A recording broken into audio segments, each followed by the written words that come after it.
Out beyond ideas of wrongdoing and right-doing, there is a field. I'll meet you there. When the soul lies down in that grass, the world is too full to talk about. Ideas, language, even the phrase each other doesn't make sense. Hi everyone. Today I speak to Craig. He has been in recovery for many years already and has, over time, developed a significant sense of spirituality. He goes through phases when he struggles with life on life's terms, which test his spirituality, normally taking it to another level. He is fortunate to be able to travel a lot and uses these opportunities to strengthen his spirit. He visits places that can contribute to his spiritual understanding and teach him new ways of the spirit. Craig is also a musician and finds a significant spiritual connection when he writes and performs his songs. Let's listen to his story. Good morning, Craig. How are you doing? Very good. Thanks, Freddie. How are you? I'm well. Thank you very much. Thank you so much for coming through and talking to me. I really appreciate it. I know that having the life you have, busy with work and children and makes it difficult for you, but I appreciate the fact that you're here. Freddie, I would give all of that up to come and sit in this little box with you and talk about spirituality. You know you're not getting paid for this, do you? Did I mention that? Sorry. See you later. Are you going? Craig. Yeah. This podcast is about spiritual journeys. Mm-hmm. So I'm just going to dive in and say, take us on your spiritual journey. Tell us about how you grew up, how spirit featured in this, because I was thinking about it earlier this morning. Your mom seems to be quite a spiritual figure for you in your life. Am I right? Yeah. I mean, my mom is a practicing Christian. Okay. And I mean, that could mean many things to many different people, especially to me over my life. And you know, there's good and bad parts of that, as there is with, the way I experience it is good and bad. But yeah, I mean, I think my grandmother was probably the original spiritual influence on me, who was a little old lady who drove around in a Datsun bakkie all around the country in her 70s and would come and visit like once a year. And then even as a kid, we had to pray before we went to bed and stuff. Ah. So even at that time, even though I didn't know my mom she wasn't really spiritually active. Was this your mom's mom? This is my mom's mom, okay. Yeah. I think a lot of South Africans, or maybe just people in general, have that experience of, kind of going to Sunday school, but not really having a real spiritual connection. Because at the time, my parents were, this is what you do, or my mother specifically. I don't think she had developed her spiritual connection yet either. So, I mean, I just found it interesting for a while and then boring. And then, I didn't really realize that the imprint of that over the years potentially was mostly negative in terms of the fire and brimstone, negativity of that kind of Christian talk, which is that, even though Jesus was this figure, which I still think is, if you read through between the lines, was very loving and accepting and so on, there was this but, there was always the but. And I think that imprints quite a lot on you as a kid. And you go through this kind of, especially with my history of all sorts of being in recovery from drugs and substance abuse, it helps you to bring the stick out and beat yourself up because, when you make mistakes. So then having come into recovery and to hear these kind of the speak of you can find a higher power, not necessarily God, that is greater than yourself, that accepts you no matter what, and that it's up to you to define that was such a life-changing thought. I'd never really thought of anything like that. Yeah. It was always dogma. That's the word I really dislike. Okay. And there was no dogma. It was basically, the dogma was go and find what works for you. Yeah. And I remember one of my first sponsors was in the UK. For him, it was trees. Okay. And he worked as a forester. And it really, initially I thought he's crazy, he's like loopy. And then when I started talking to him, it helped me so much to see that it worked for him. Yeah. That he had this spiritual connection because he believed. And he could go into nature every day. It was his job, and the trees, whatever how the God of his understanding worked through them, influenced him and helped him, and he spoke to them and touched them and hugged them and all that sort of stuff. Awesome. And chopped them down. Yes, ultimately chopped them down. I'm going to chop my higher power down to size. Yeah, exactly. Which I've tried to do a few times. And so then the journey begins. Okay, how do I find this God, this higher power? I still prefer the word higher power to God because of the connotation for me. And so then I furiously begin to search. I have to find this thing. And then I found, ironically, the more I searched, the further away it got. I would literally really start trying to get it back into Christianity and, read Buddhist books. Or yoga really was then, for me, was already an awakening, because ironically, although it was a practice, it got me understanding that all I needed to be was in a space where I was open to let that higher power come to me. Okay. And yoga allowed me to do that. How old were you when you came to recovery, Craig? 29. 29, okay. Yeah. Growing up, the background was kind of Christian, but it sounds as if the commitment was never really there from your side. Am I correct? No. Okay. Because there wasn't a clear defined, there was no spirituality. There was just tradition. Nearly routine, if you can. Yeah. What I will say positively, what it did give me is the idea of a relationship with something outside of myself. And I'm grateful for that. Because I still, ironically, even though I say I struggle to break away from that, I still respond to my higher power in a kind of having a conversation with a being greater than myself, in a very Christian, this not up in the sky, but normally this father figure type of thing. Okay. Because it just is, it's imprinted, and I'm happy with that's okay. Yeah. And once I realized that through yoga that I could just let this experience happen, I needed to do some spiritual work to be in that space. That was the work I needed to do, which was pray and meditate. Not necessarily with any idea of, I didn't have to say I'm praying to this or that or whatever, but just be open to it, and then get into those spaces through things like yoga, walking in nature, whatever, to allow those experiences to happen to me. And one of them that was really amazing in early recovery was, there was two. There was one, and I was driving I used to work in the film industry, and I was driving combi, so I was on the road all the time. Actually, Bob Dylan says, quite a few people say that's one of these most creative places and spiritual places, is just driving, because of the monotony. Okay. So in a way, it's kind of meditative. And I was driving, and there was a car in front of me, and a little girl, probably 5 or 6, popped up into the back of the car and smiled at me. Now, to explain that to somebody, it doesn't sound like an amazing, but when you've been in sort of such a dark space for so many years, and then something beautiful like that happens, and you're present enough to experience it. Connection.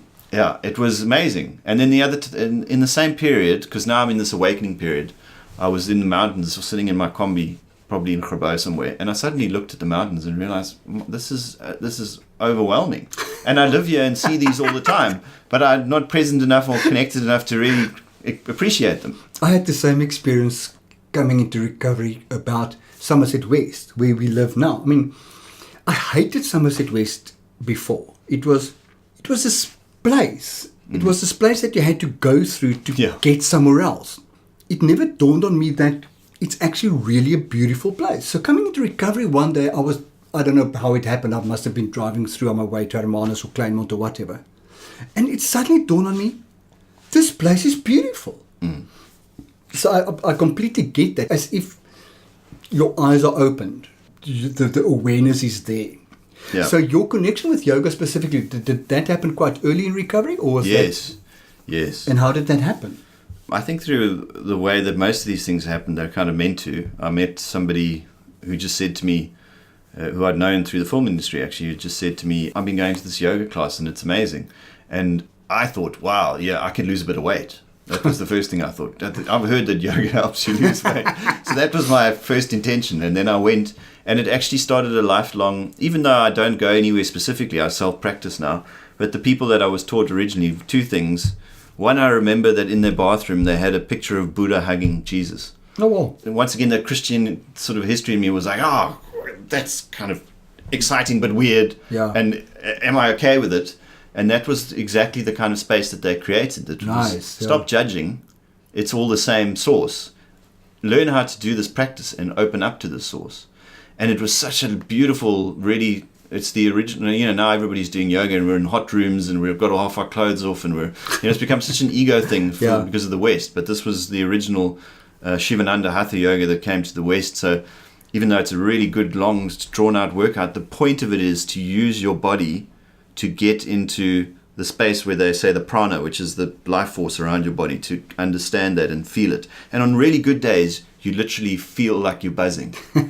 and it doesn't happen that often, but I was doing it so regularly, also because I was in early recovery, so I wasn't working as much as I am. I didn't have kids, so I was allowed to do that. Yeah. So one, I did lose a lot of weight. Oh, serious? Yes. Oh, wow. And two, which also helped me in terms of where I was feeling about my self-worth. But two, I was just so much calmer and present, and then I could have those experiences we spoke about. So you're the second person in a row that I'm talking to that yoga plays such an important role in their spirituality. Yeah. And I have done yoga, but I struggle to connect with it. Even though when I've done it, I really enjoyed it. I don't know whether I'm too impatient. It's the realization that nobody's perfect at yoga when you start.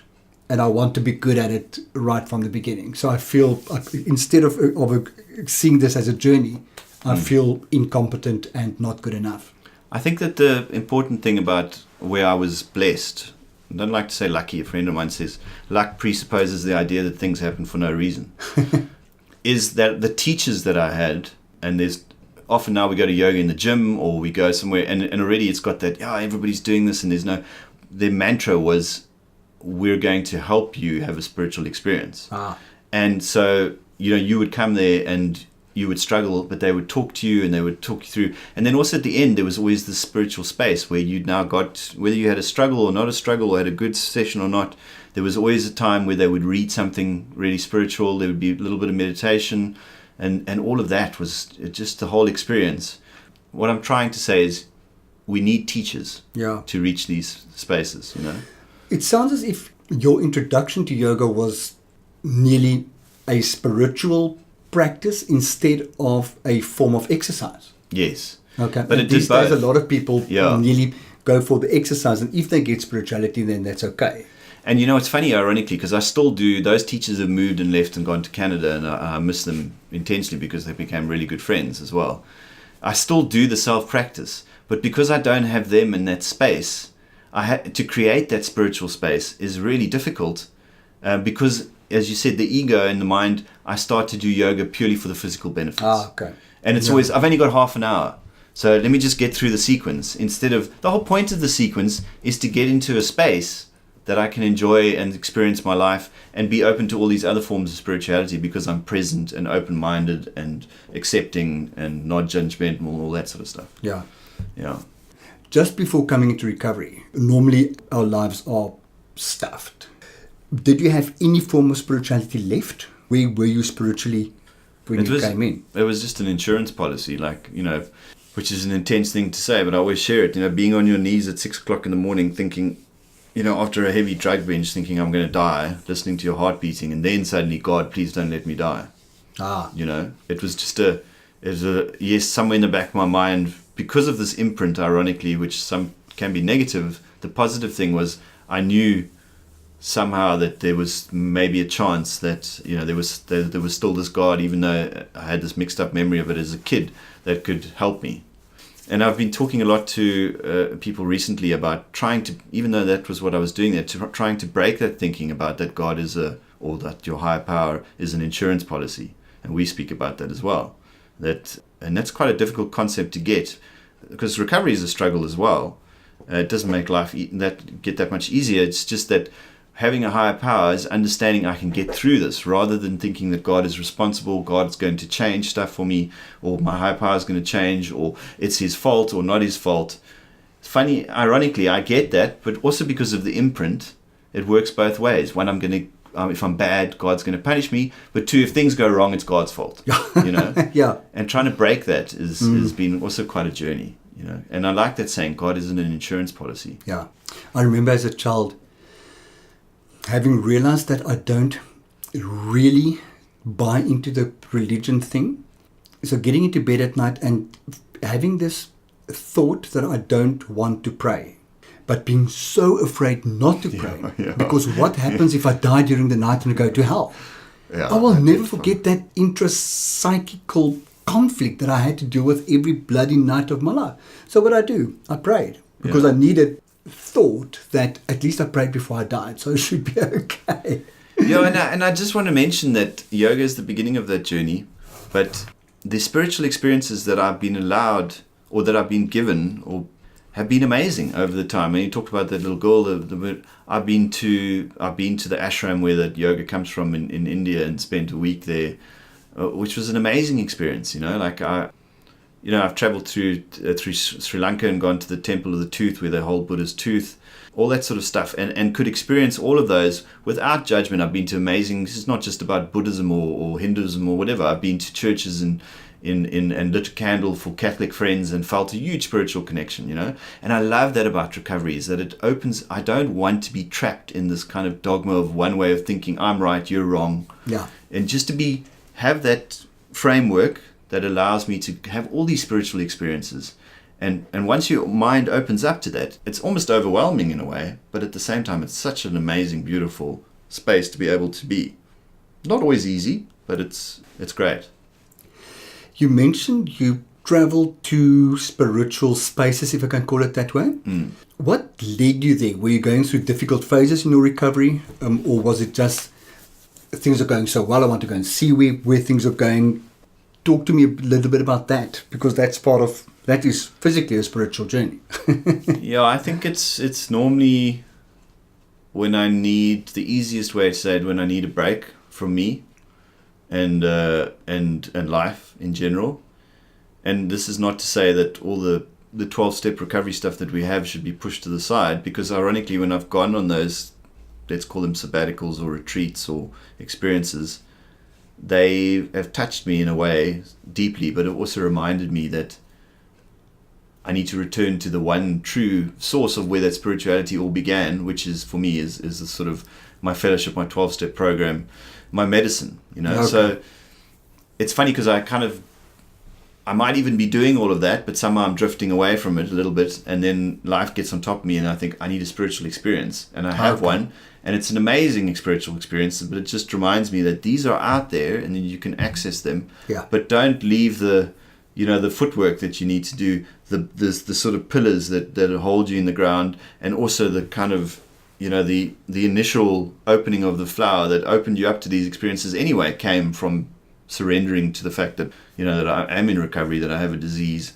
and that I need to connect with other people that understand that, So it's worked both ways. But it's normally when, sometimes I'm even doing really well in recovery. It's just like I feel like, and sometimes the Indian experience, as an example, just came because I was working for a company who said, we need somebody to go to India. Okay. And I went, I'll go, and then I was managed to bolt that on, and that experience, which was great. You are also an artist. Yes. In terms of music. Yes. Is that a spiritual connection for you? Is that an extension of your spirituality? Or does that connect you to the sex, drugs, and rock and roll culture of music, which isn't exactly spiritual, the way I see it? I might be wrong. Yeah, I think it's interesting that you say that, because it is such a fine line between using art to, they call it, Julia Cameron, who wrote The Artist's Way, calls accessing the well, the deep well of spiritual experiences in order to create. And she actually says that this idea that artists are tormented and need to take drugs and have relationships outside of their marriage and, are flippant and all this stuff is absolute rubbish. We've made it up over the years because we think that we need pain to create art. Okay. But actually, which is all about ego, trapped in. But actually, I was just thinking today how many good artistic pieces of work I've heard from people that go into recovery. Like there's a singer that I like called Jason Isbell, who's like an alternative country singer. And the work that he did when he was doing drugs, because remember there used to be that saying like, when they stopped doing the drugs, like in the 60s, they were all rubbish. Well, none of them stopped doing the drugs, they all died in the 60s. But the truth is actually... So they did stop doing them, but the drugs stopped doing them. Yeah, exactly. The truth is actually, I've heard countless much deeper and more profound work from people that come into recovery. And then, and this is the hard part, because that space that you need to access, you've got a choice. You can access that darkness, or you can access these spiritual experiences. But those flow, they're all part of the same well. And so it's very difficult. And one of my big journeys that we've spoken about before has been how to be creative and access your spirituality, to use it in a kind of art form that is so ego driven, because ultimately you're putting yourself out there. Yeah. And most of us are doing it because we want some kind of affirmation. But the moments of on my spirituality that have been the deepest and the most amazing and interesting is when I have been on stage and just been totally let go of that ego and just been connected to that source, which once again is a higher power. Yeah. You know, that's been amazing. I remember doing a concert at the Baxter, like 2 or 3 years ago. I've never played at the Baxter, especially not on my own. And through a series of events, I ended up playing there. And I don't know what happened. Maybe it was I was in a really good spiritual space, and I remember going on stage and just being just light and connected to my higher power. And I'll take that experience with me to the grave. You know. Yeah. And the audience also gets touched by that. And that's a really true great artist, I think, that can do that can take these experiences out of that well, use them themselves, and then connect it with somebody else. You still do some artist way work, am I right? I try and I go through periods where I do the morning pages, which is really kind of a meditative practice where when you wake up, you're meant to do 3 A4 pages. I do 2. Of just whatever's in I your don't mind. blame you, especially once you wake up. The idea of writing anything when I wake up freaks me out. And the point is that you start to get dump all the stuff that's in your brain in the morning, and then also start to see the patterns of how your life is, so that you can move that out of the way and start this well that would start to just present itself, just like meditation does or whatever. But it's a more practical. You're physically writing, you know. And the other thing that the big tool that I try and use, and I always find hard, is what she calls an artist date, where once a week, I don't do it once a week, you take yourself for an hour, just you, no one else, and you do something that fills that well. And it could be as simple as going to an antique shop and looking around, and you have to find these things. I mean, she says for her it was going to a clock shop and looking at all these old clocks. So you can have 1 week where you do something which is really obvious, like for me going to a guitar shop and playing lots of guitars, and the next week you could just happen to be walking past a French bakery and walk in and smell all the croissants and think, well, whatever it is, but it's you do it for an hour, and you have to be on your own. You know? I can see myself declaring cake a spiritual experience and going find the most amazing cake shops just eating cake. Exactly. Talk about guitars. You've got quite a few.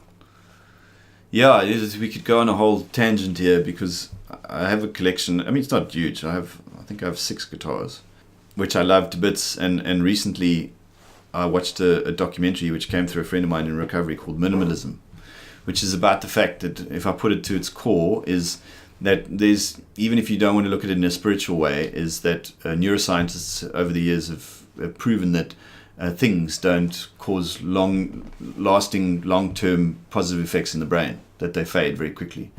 But that experiences do, because you can return to them. Yeah. So holidays, spiritual experiences, nature, love, all these things. And so, in part of this is, people. So these people really live a minimalistic life, and I've taken that aboard in some respects. I've gone down. My wife to be and I've gone down to 1 car because we don't need 2 cars. We've got rid of a lot of stuff. So it's about decluttering and stuff. But one of the things, obviously, I have these guitars. So I remember while watching this documentary, feeling like kind of guilty about, do I need all these guitars?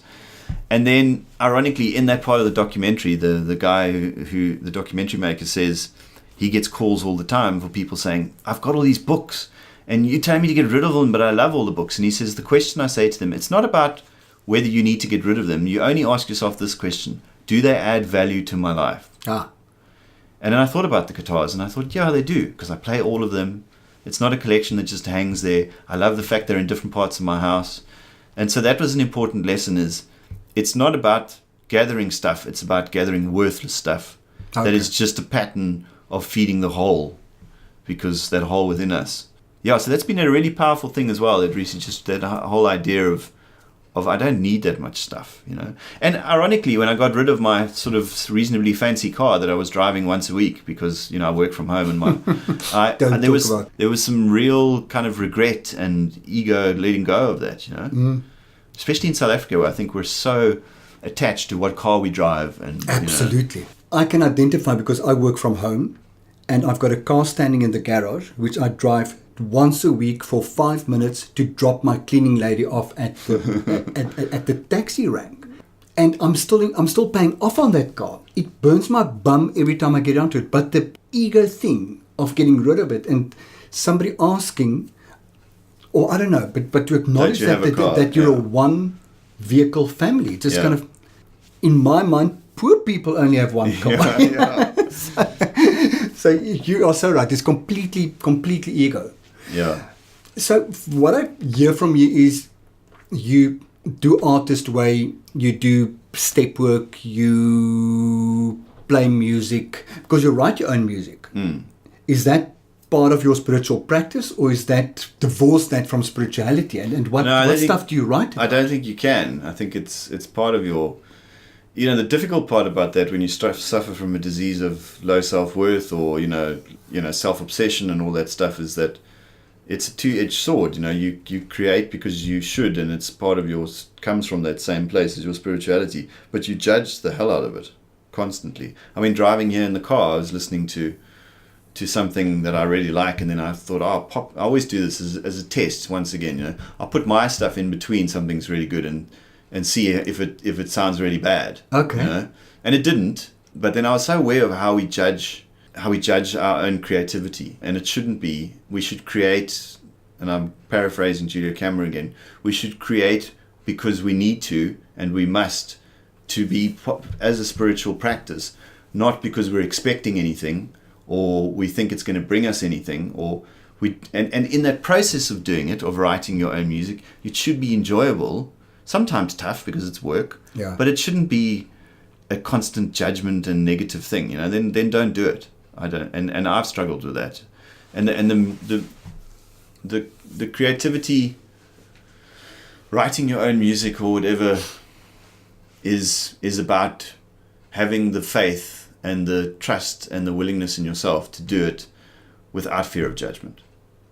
What I find fascinating about artists, and I always say that's something that happened to me because I'm a Pisces, but I don't have any art in me, is that idea of every artist strives to create the perfect product of their art. But by definition, there is nothing like perfection. At what stage do you finish with a song and say, this is now okay? Or do you always listen to a song and, That's the problem. And she says again that we need to learn how to play as like we were as kids before we even start to and so part of the process of deconstructing our learned process around creativity, which is so influenced by the way we were brought up, the kind of schooling we did, which was, in my case was, that's rubbish, why are you doing that? Or that's not as good as that, or why would you bother? There's somebody better than you. Or art is always seen by our especially in South Africa, is seen as a kind of, it's not a real job. Why would you do that? Is kind of breaking that down and starting again and learning how to, which is really difficult, how to play, and I use that word, not just play music, but play as a human being and enjoy that, and then try and lessen the judgment through that, because otherwise you do constantly, and I still do, but it's much better, you look at that song and go, I could have done that better or whatever. But ultimately I've learned to say that's a point in time that reflects something, just let it be there. And that's part of my journey right now, is to just say it doesn't have to be anything, it just has to be something that I enjoy, And if somebody finds something in it and they connect with it, great. And generally, if that's your space that you're coming from, they do, because they connect with the space that you're coming from, which is open and spiritual and connected. That suddenly made me wonder, because I'm doing a lot of writing at the moment, and I don't perceive that as art. Oh, but it is. It's kind of like I need to do that. And I also don't think I strive towards perfection. I'm very okay to say this is good enough. Yeah. Which makes me think, oh my God, even if it is an art, am I just not proud of the product that I'm producing, or what is it? Great. What other spiritual practices do you have? Things you do that you feel contribute to your spiritual fitness? I love that term. Swimming, because it's meditative. Just being in the pool and doing laps, your mind, once again, through a kind of, continuous monotonous action, you access parts of your mind that allow you to think about things that you wouldn't normally, because you're just drifting. So that's always been kind of connected to me to the yoga. Kind of always done the two together as a combination. I mean, I don't do enough of it. The one good thing that my father gave me was being what was then called a forester, which is basically like a mountain club, or member. But the foresters were allowed to go into all the sort of private parts of the Western Cape, into the forestry department areas and stuff. Was just finding a way to connect with nature, like just being. So the mountains definitely, and the sea, but. I mean, going to the Cedarburg every holiday when I was a kid and spending 2 weeks camping in the bush, and it's a huge spiritual space for me, being barefoot and running around. And even now in my 40, the first thing I do when I'm on a holiday in December is I don't wear shoes. Okay. Just that feeling of being free, and the big thing talking about swimming is water. Water is such a spiritual space for me, being enclosed in it on my skin, swimming in the sea. Oh, just it's lovely. I can think of countless spiritual experiences I've had, swimming in the Mediterranean, or whether it's in the ice cold of Clifton or whatever. I love water as well, as long as it's bath temperature. That's anything colder than a decent bath temperature is just not good enough. One of my non-spiritual, enjoyable experiences is sitting in Clifton and watching tourists run into the sea for the first time. And then they try and fob it off and act as if it's all fine, but they're freaking out totally. Two things come up for me with this conversation. One is, this proves my spirituality from a few years ago. I had a friend, and we were on Clifton, but we weren't together. We weren't in the same groups on that specific day. And he ran into the sea and he dove into a sandbank, and he bit through his lip. And as he came out of as he lifted up, it was just blood pouring down his face. And instead of helping, I just turned away and pretend I did not see it. And we are really good friends today. And I still need to acknowledge that I could have helped that day. And that was just the space I was in. I was so selfish. Somebody that I liked. Anyway, and the other thing is, last night I went for a jog, came home, and it was a night that I could bath, because I don't really bath because of the water shortage. But when I do bath, I save the bath water for the garden and for flushing the toilet and everything. And when I stood up from the bath, I accidentally stepped on the plug, and it's one of those plugs that release when you press on it. Yeah. So by the time I've toweled off, the water has run out. Yes. And I feel so guilty about it. And it's so awesome to have that awareness. Yes. So water is a spiritual thing, but I have an unhealthy relationship with it. Okay, so what other spiritual practices? Do you meditate? Yeah, I mean, I learned how to meditate when I went to the ashram, and I've had various meditation teachers, but I've never really spent enough time and effort on it, because it's one of those things I think you need to be doing regularly for it to have benefit. So I do, but it's kind of in and out. I think my prayer is more conscious contact in terms of connecting in with my spirituality throughout the day, and having a prayer in the morning and the evening. I just don't have the time, which is when you have 3 kids, and so you have to, when you've got a busy life like most of us has, you have to find pockets of time and experiences within your life to kind of connect spiritually. When I think that's probably still part of my journey is meditation. I chanted for a while. I did this kind of form of Buddhist chanting for about a year. Nice. And I love the ritual, because I think we've lost ritual in the West. The sound of saying something or doing something every day, and the words, Japanese words, and holding a rosary in your hands, all that sort of stuff. That's why I sometimes like my Catholic friends who have that ritual still. I think we've missed that in the West. Yeah. And so I did that for a while, and ironically, the whole point of that was, or this specific sect, is that you chant to bring out your Buddha nature, which is your real nature. So all the things that are bad in your life will reflect back at you until they change. So the irony was that's what happened to me. My relationship needed to change. I got divorced. I wasn't being responsible in terms of work and earning money. That changed. That's one of the reasons I got divorced. And so all these things that came out of it were negative, and I stopped chanting.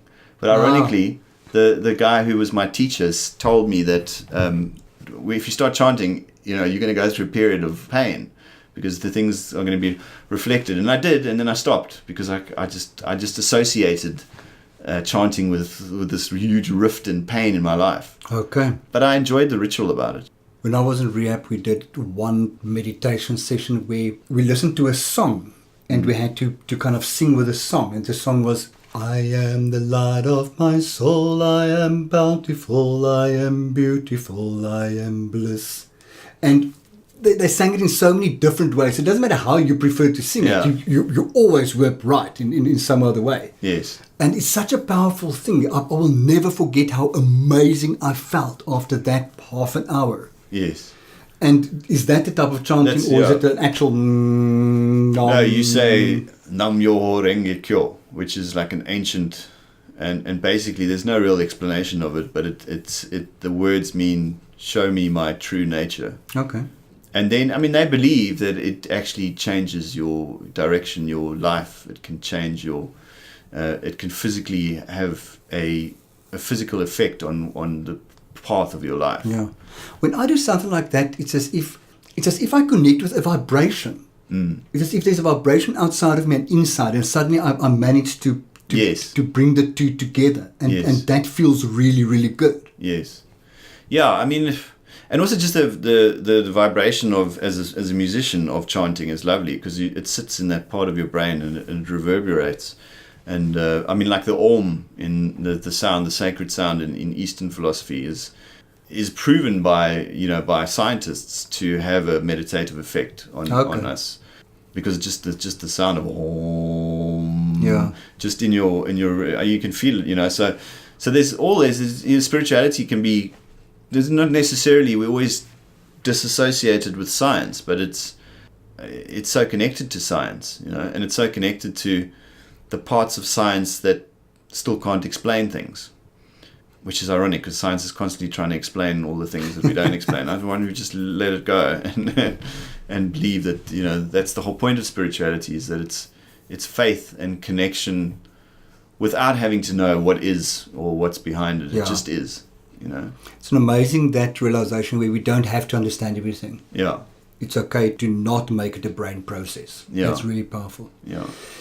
Craig, last question. Are you happy? Yeah. I'm happy if I'm doing these things that we spoke about.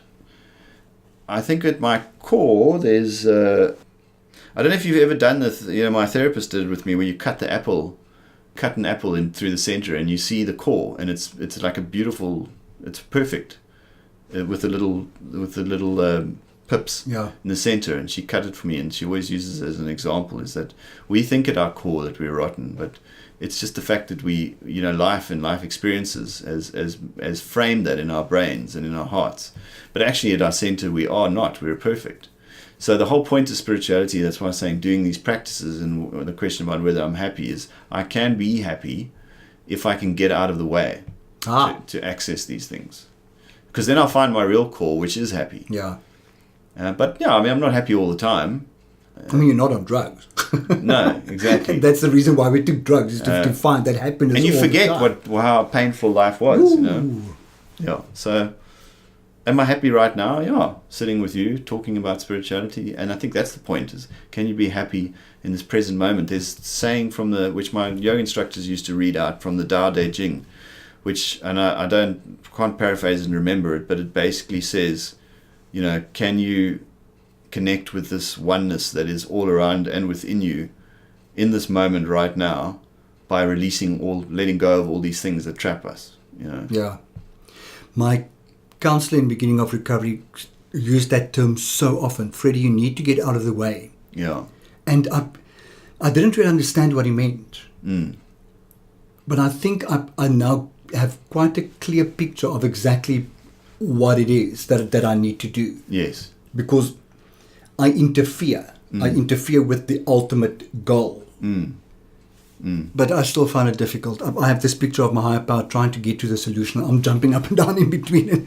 Yeah. She must be getting so pissed off. Cool. Is there anything else you want to add before we close off?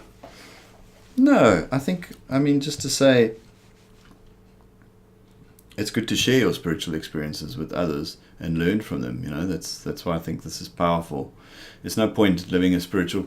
I'm not a big proponent of the hermit life. Only as a period of realization to go back out into the world and reconnect with others. Because I think that's the one thing that I've learned from spirituality is if it's disconnecting me from my humanness, which is ultimately to be connected to other humans, then it's not really spirituality. Fantastic. Yeah. Good. Greg, thank you very much. I really appreciate it. Thanks, Have Freddie. a wonderful Sunday. Cheers. I liked hearing about Crave's path into spirituality and his practice of spiritual routines to keep on track and to strengthen his sense of spirit. I wish him all of the best on his upcoming wedding and wish them all the best together. If you want to know more about what I do, please feel free to connect with me on my website, which is www.freddie.org.za, or find me on Facebook at www.facebook.com/freddie.org.za/ or on Twitter at @RensburgFreddie. Remember that Freddie is always spelled with an IE at the end. Be safe. Bye.